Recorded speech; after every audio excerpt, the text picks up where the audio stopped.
ข่าวกับประมาณนี้พี่น้องอันนี้อยู่เงินจุดหนึ่งอีกมันมีอยู่เขาอยู่3 จุดเป็นเงินเป็น3ที่น่าสงสารเส้นทางไปประมาณนี้ภาครัฐก็บ่เห็นมาสวยมาหยังมาเฮ็ด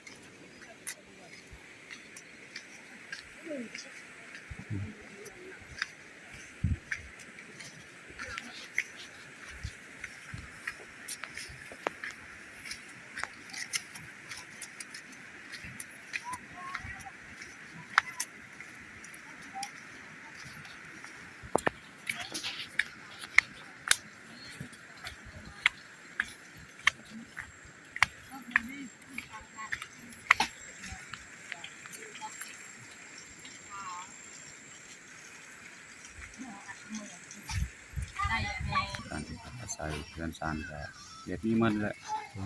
คนจักสิอยู่นั่นใดทุกข์แท้ทุกว่าบางเอาการที่บ้านก็สำนี้อันนี้ก็คือพักอาศัยแบบน้ำแบบอีหยังบ่มีน้ำเด่นอาศัยด้วยน้ำห้วยเอาน้ำห้วยมาใส่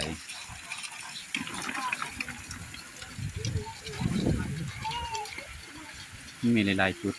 นั่นใดก็ต้องกันเนาะรวมแบบยาวๆธรรมศาสตร์ก็ม่วนอยู่แต่ว่าเรือนซานก็ทุกแท้น้องเอ้ยเบิ่งเอาการพักอาศัยของเขาแต่มีบางครอบครัวที่มีเงินเขาก็พัฒนาแล้วแต่บางครอบครัวก็ทุกข์แท้จนบ่มีฮอดข้าวกินพี่น้อง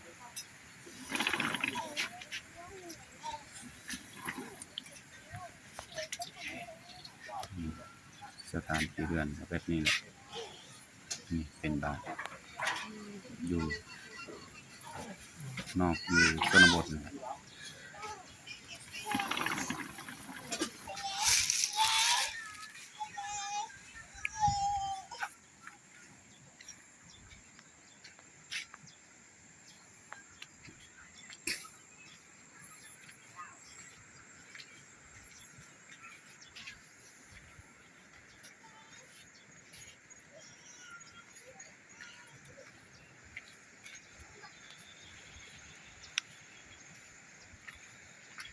นี่เห็นบ่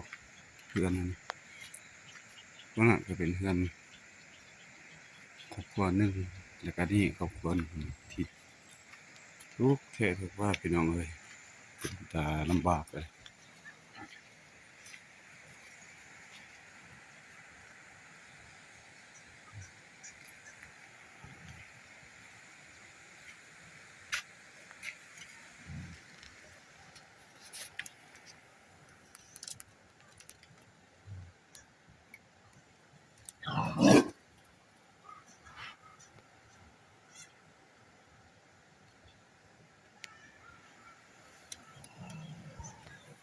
เจ้าของก็อยู่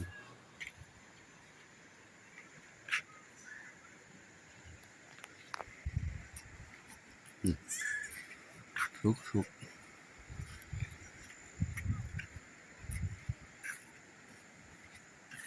บ่มีวันเจริญนะ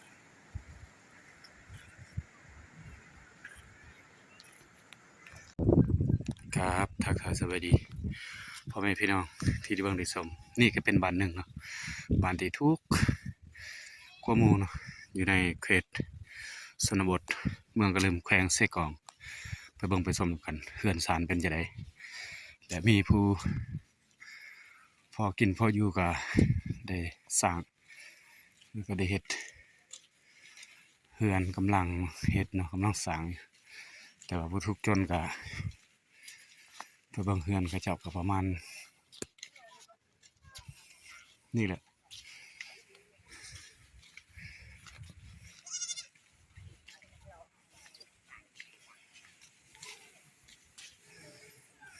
นี่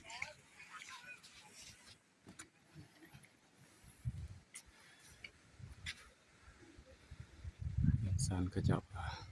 ประมาณนี้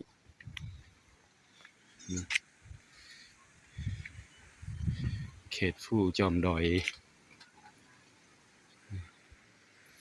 อย่าลืมกดไลค์กดแชร์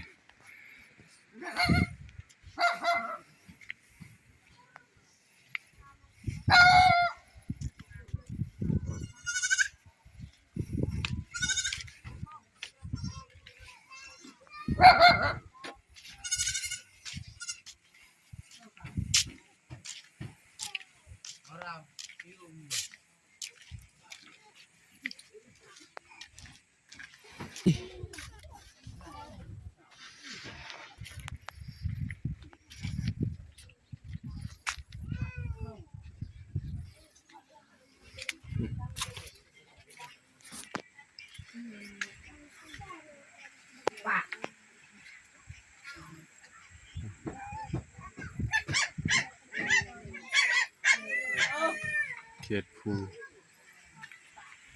อยู่เขาอยู่เป็นจุดเป็นจังซี่แหละนี่เป็นเฮือนหลังน้อยๆใต้ต้น